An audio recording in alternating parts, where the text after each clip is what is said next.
overthinking. I think we need more thinking. It's the middle of the NBA season as the Nuggets are on the second end of a back-to-back, facing the Charlotte Hornets. What happened? Let's find out. You're listening to CS 105.1, where I talk about the Nuggets with good vibes. Let's get it. Let's try to get healthy. Let's stay together. And if we can do that, we put ourselves in a good situation.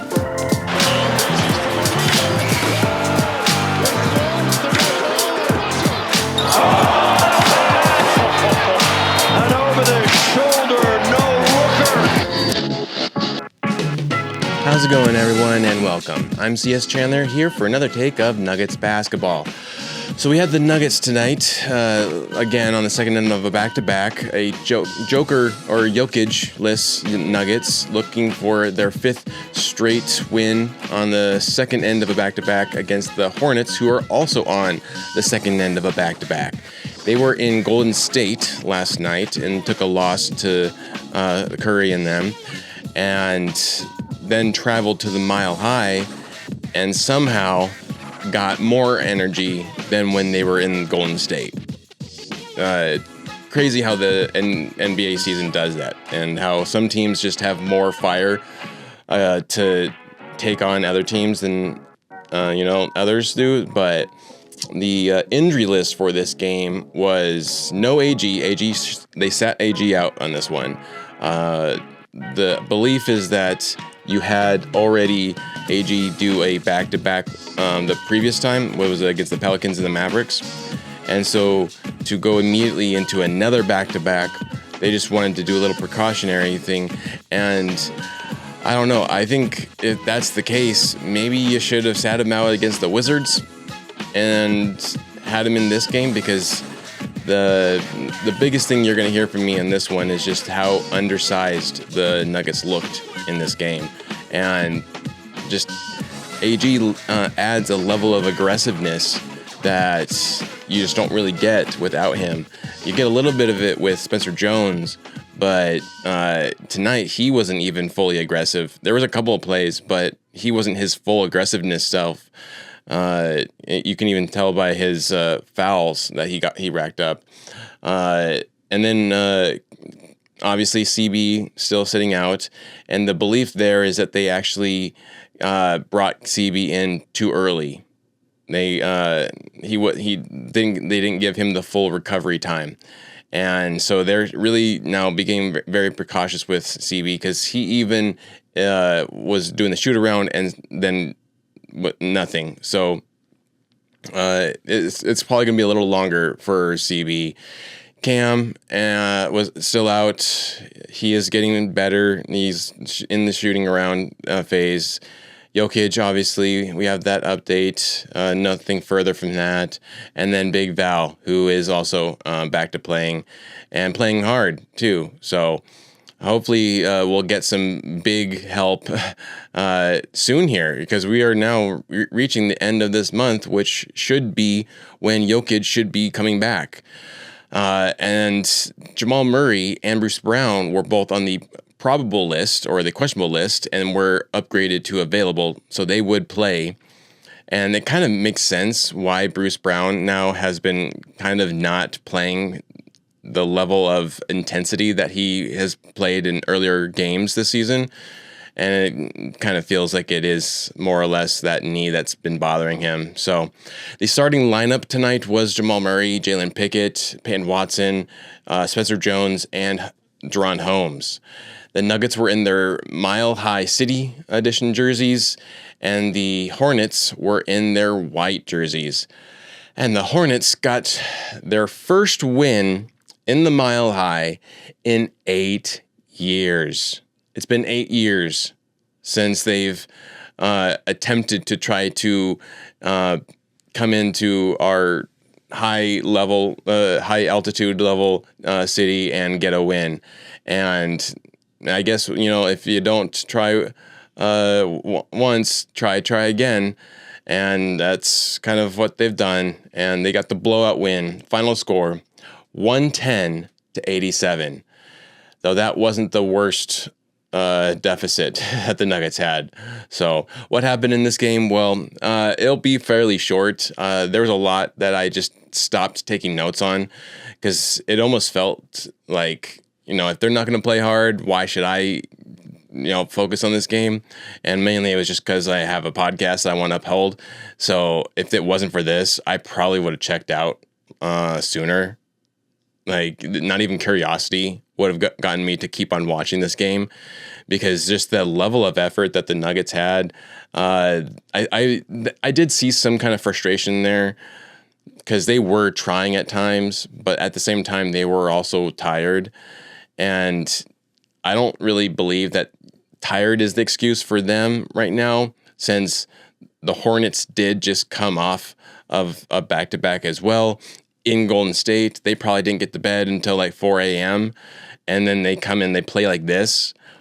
So it's I will say that too, there was a level of bad officiating in this game that just clear one-sided, where you had straight up assaulting, if not, assaulting on the Nuggets, and then on the other end, any kind of touch against the Hornets was a foul, or they would call accidental fouls on the Nuggets.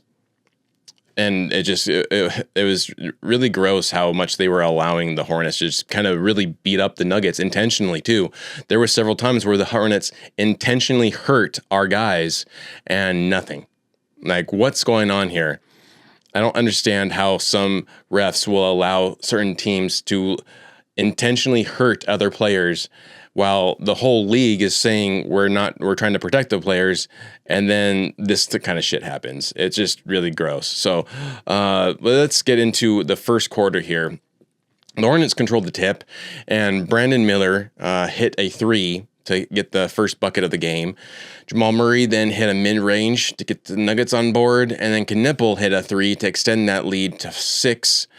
Lead would shift a couple of different times from Pickett responding with a 3 to cut it to 3. And then LaMelo sinks a 3 to extend that right back up to 7. And then Brandon Miller, who is really annoying, and it was one of the players that would intentionally hurt one of the Nuggets too. He sinks a 3 to extend the lead up to 8. And Hornets are just... They started playing the math problem. Every time the Nuggets would hit a 2, the Hornets would hit a 3. And of course, if you keep on doing that, you're eventually going to continue your lead and win.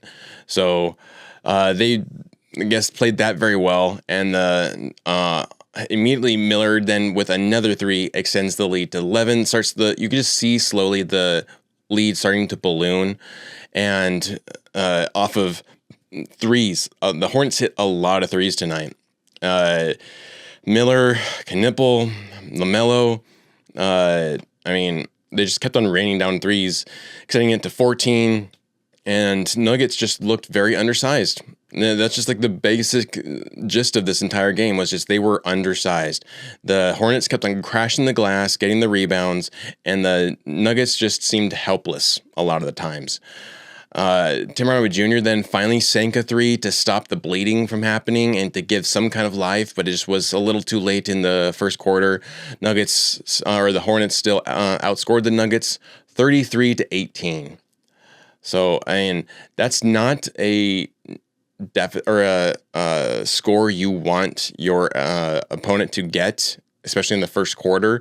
But I will say the silver lining is that it wasn't 40. You didn't allow 40 or more points. It was 33, which is still bad, but it could have been worse.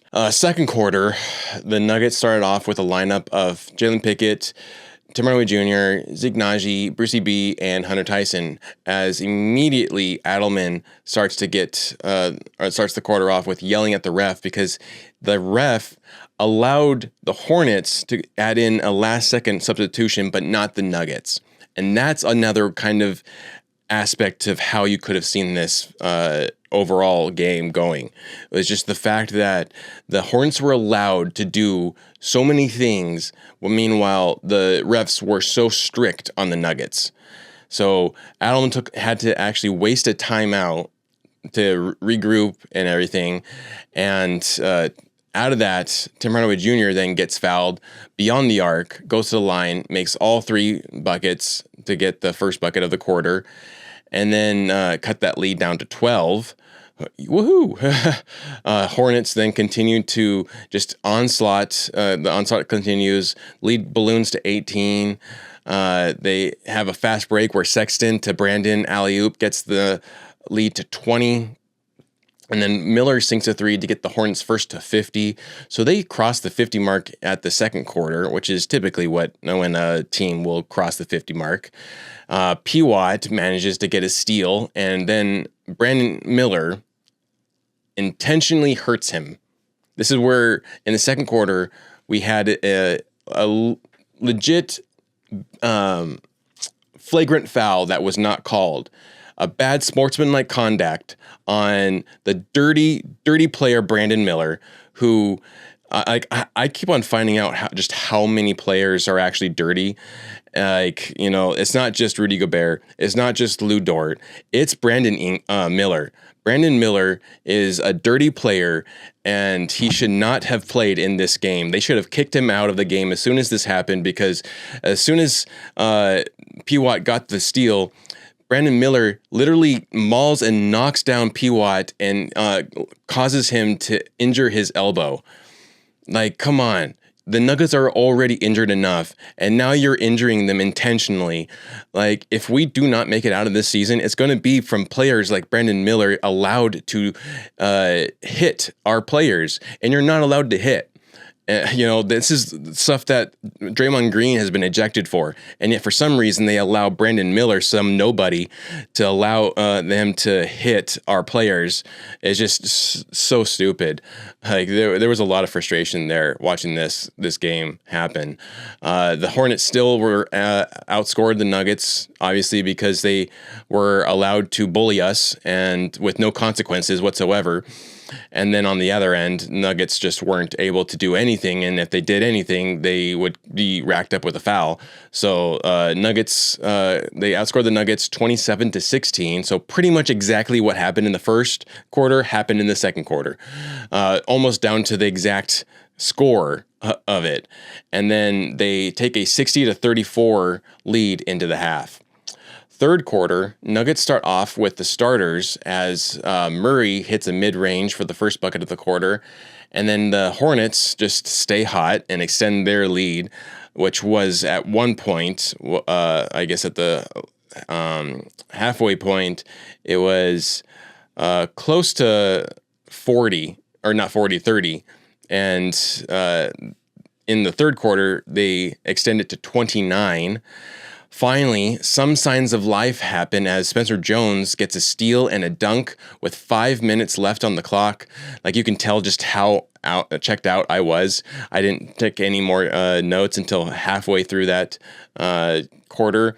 And Spencer Jones got a really good steal and a dunk in the quarter, cut the lead down to 28. So it was already a 30, and they cut it down to 8. P. Watt then is able to tie up Cockner and get the jump ball, but Nuggets just couldn't convert it into buckets. So that effort was still amazing to see. Really, gave some kind of spark, but just unfortunately wasn't rewarded with the proper finish to it. Strother then, who had as about a good enough game as you could probably ask for from any Nugget tonight, despite the circumstances. And in like 20 minutes, he was able to rack up 15 points. And so he actually got a 3 to hit for the Nuggets in this portion to get the Nuggets past the 50 mark. So we had to wait until 2 minutes and 19 seconds left on the clock in the third quarter to finally cross the 50 mark. That was just how, unfortunately, the ball was not dropping for the Nuggets in this game. The offense was really off. And luckily for Strother, it went down and we crossed that 50 mark. And then a dunk by the Hornets gets them to a 30-point lead again. And the Hornets just continue to outscore the Nuggets. In the third quarter, 27-23, so a much better quarter from the Nuggets, but just not enough. If they had done that in the first 2 quarters, maybe this game would have been a little bit more manageable. They just let it go in that first half way too much, and then just wasn't enough in this third to be able to battle back. Fourth quarter, Nuggets start off with a lineup of DH2, Deron Holmes, Brucey B, Strother, Hunter Tyson, Pickett, as Cockner sinks a 2 for the first bucket of the quarter. Brucey B then hits a 3 to cut the lead to 30. Yay!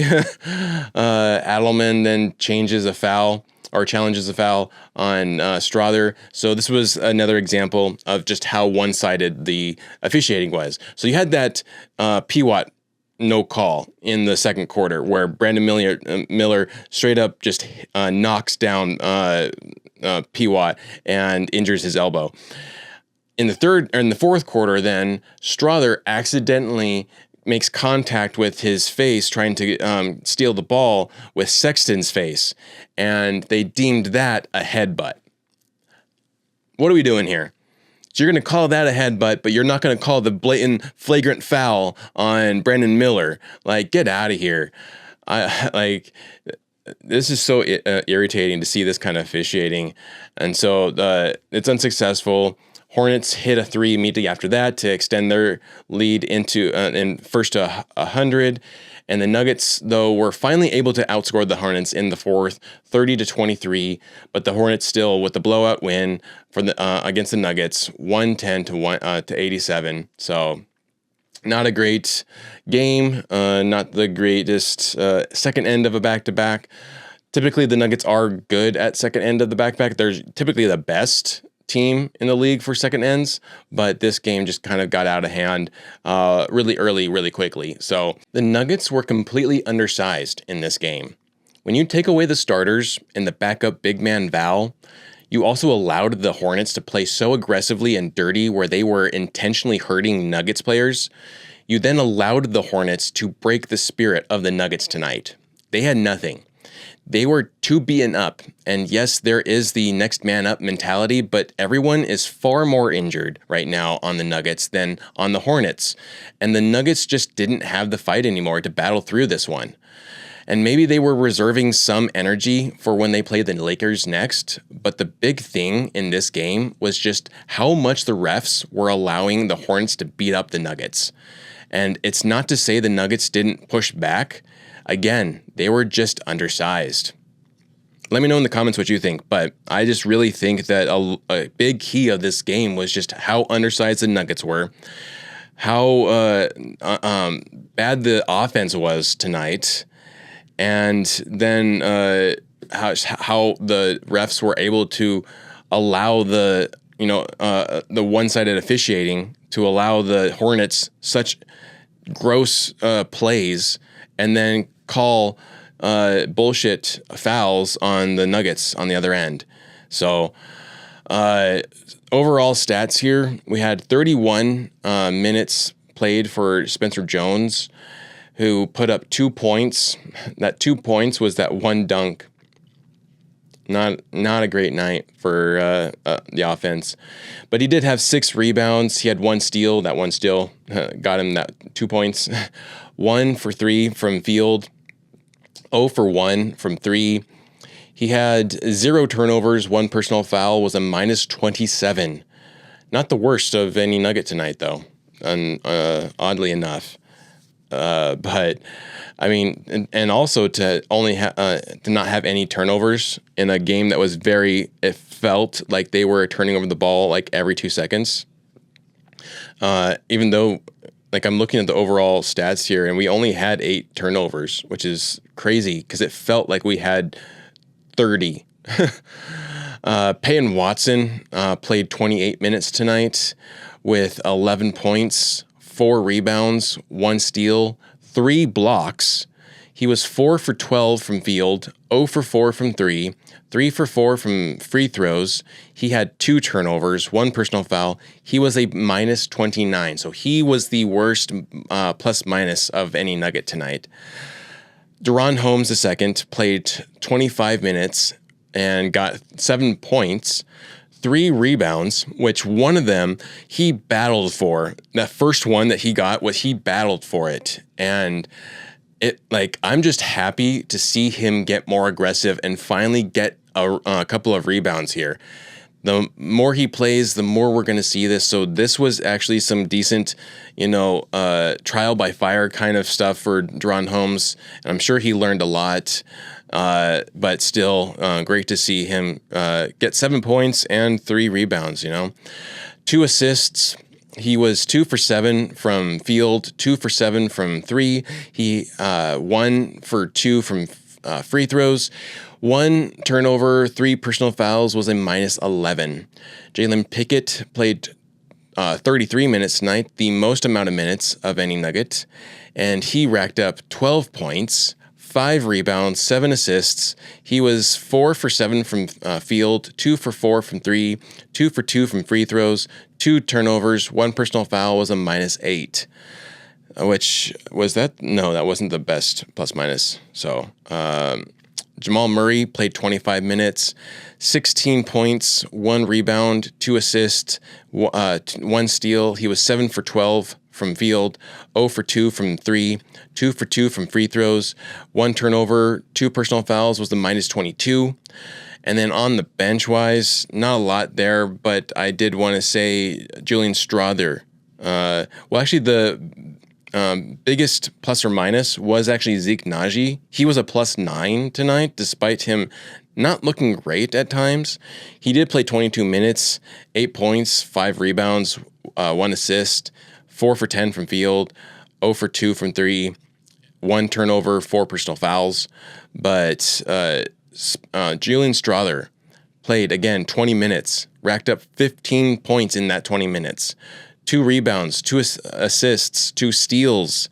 He was 5 for 7 from field, 2 for 3 from 3, 3 for 3 from free throws, 0 turnovers, 2 personal fouls was a -3. So that's some good minutes for Strawther. So it wasn't all bad in this game, There's some positivity. Let's get some positiveness in here. Strawther had some good stuff there to see. And then also going back to what I said earlier was Spencer Jones. He had 1 personal foul. So that tells me that he's not being aggressive enough. Spencer Jones needs to, if you end the night with him having 4 personal fouls, I can rest a little easy knowing that he actually worked hard for those personal fouls. He didn't get but 1 personal foul this whole time. I need to see more aggressiveness from him, especially when your 2 big men are out, plus AG. There is no aggressiveness on that court except for you, Spencer Jones. So get more aggressive. And then Deron Holmes, get more aggressive. I think the most aggressive one on the squad tonight was probably a little bit of Brucey B. And then, actually, that was pretty much it. So Brucey B, a little bit of Jamal, a little bit of Spencer Jones, but pretty much just like Brucey B. Because he also had a couple steals too and a couple of blocks. So good on Brucey B there. But overall stats, we had 29 rebounds. So you already know, we lost the rebound there to 52 rebounds. They had 52 rebounds to our 29. We did 21 assists to their 30, 7 steals to their 4. So we outstole them. There's some positive stuff. We're staying positive with the whole vibes here. And then we had 5 blocks to their 3. Let's go. 5 blocks. We outblocked them. We outstole them. We outblocked them. Take that, you dirty Hornets team.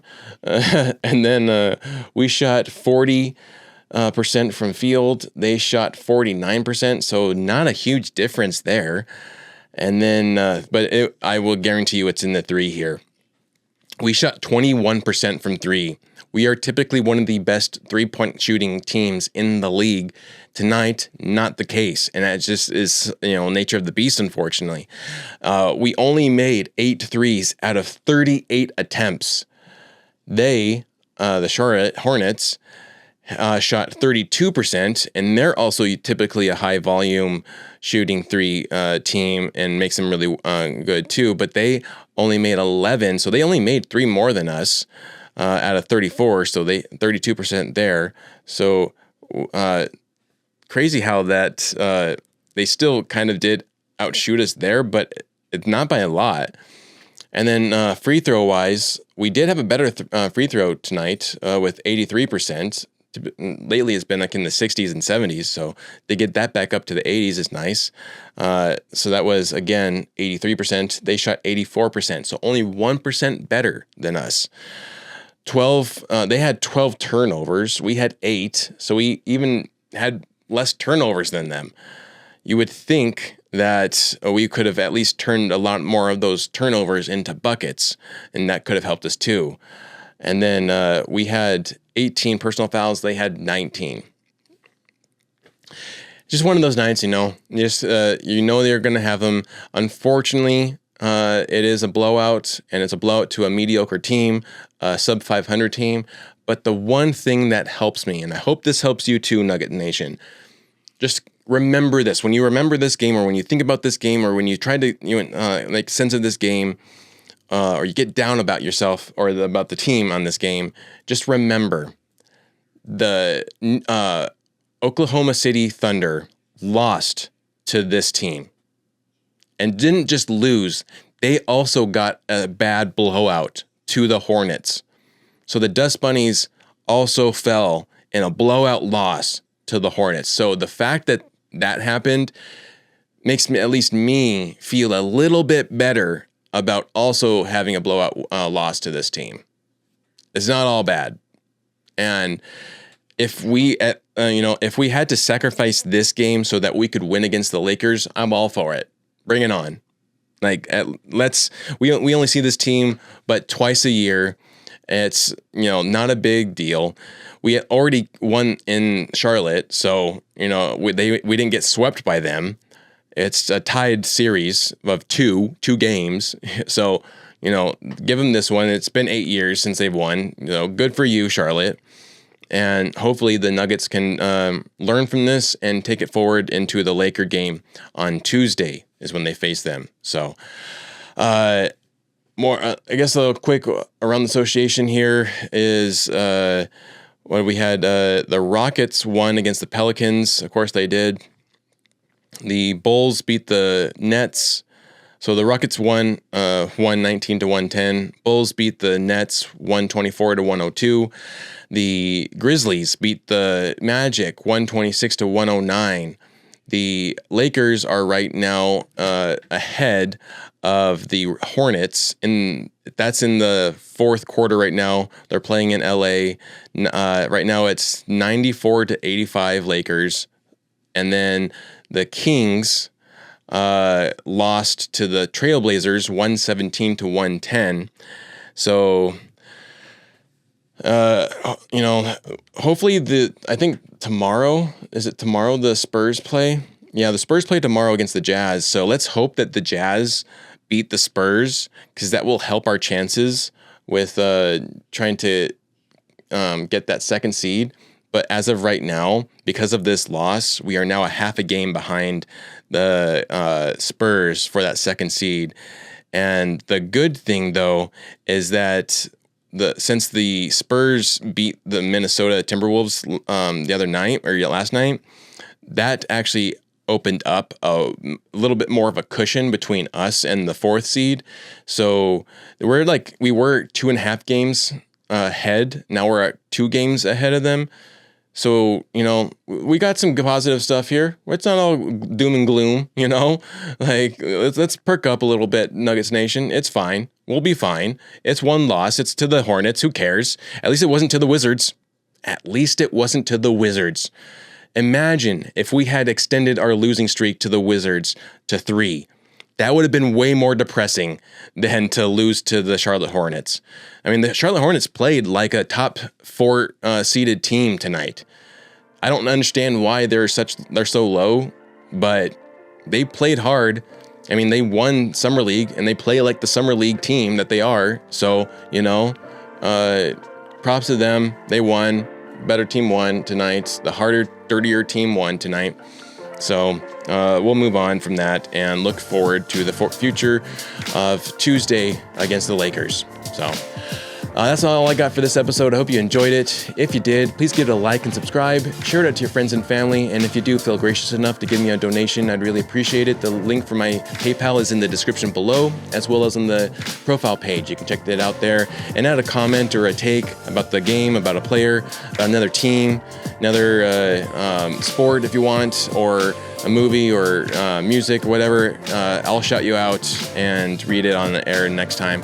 But you've been listening to CS 105.1, where I talk about the Nuggets with good vibes.